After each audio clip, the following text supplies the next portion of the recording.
Hello! இன்றைக்கி நான் வந்திருக்கிறது வெண்டைக்காய் பொரியல் எப்படி செய்கிறதுன்னு காமிக்க தான். உங்களுக்கு எல்லாருக்கும் தெரிஞ்சதா இருக்கலாம்.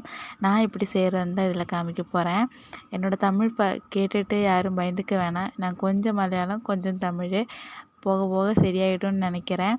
நான் வந்துட்டு வெண்டைக்காய் வந்துட்டு ஃபஸ்ட்டு நீட்டமாக அரிஞ்சிக்கிட்டேன். அதே மாதிரியே சவோளா வெங்காயத்தையும் நீட்டமாக அரிஞ்சிக்கிறேன். அதுக்கப்புறம் எண்ணெய் ஒழித்து தேங்காய் எண்ணெயில் தான் செய்வேன். தேங்காய் எண்ணெய் ஒழிச்சிட்டு கடுகு பொட்டிக்கணும். கடுகு பொட்டிச்சதுக்கப்புறமேட்டும் வெண்டைக்காயும் சவோளா அரிஞ்சு வச்சுக்கிறதையும் ஒட்டுக்காவே போட்டு கொஞ்ச நேரம் ஒரு 10 மினிட்டாட்டும் வதக்கிக்கணும். வதண்டதுக்கு அப்புறமேட்டும் உப்பு போட்டு அது கூட மிளகா பொடியும் மஞ்சள் பொடியும் கூட அது கூடவே போட்டு ஒரு 10 மினிட்டு வதக்கிக்கணும்.